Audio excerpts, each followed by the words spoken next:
That night, my grandfather was restless. He was furious, more furious than I had ever seen him.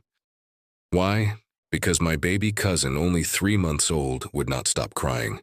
But my grandfather, he was not a patient man. He was strict, hot-tempered, unpredictable. And his anger that night felt different, stronger, darker. We lived by a creek, mosquitoes everywhere. My mother asked me to borrow mosquito coils from my grandparents' small store. When I got there, my grandfather shouted at me.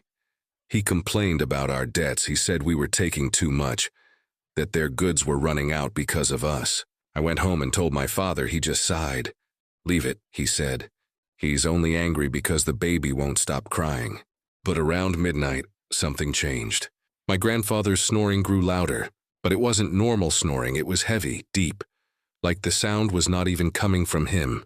It was like breathing without life, like something had wrapped itself around his body. He wasn't sick. That's why it was strange, but because it was late, we ignored it. The next morning, my grandmother called out to him. She asked him to get up. He didn't respond, no movement. So she called my father. He rushed in, tried to lift my grandfather, but suddenly he was too heavy, unnaturally heavy. My uncle helped, but even the two of them struggled.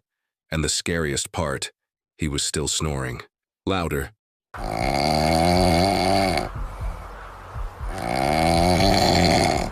They carried him to the hospital.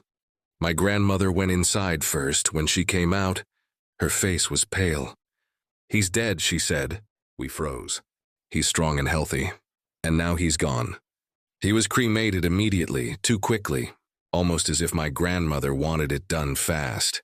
But after the burial, the dreams began. I saw him often, sometimes holding me, sometimes dragging me into a place dark and foul-smelling, always in his favorite white polo, his slacks, his hat, always frowning but never speaking. In my dream, he was furious.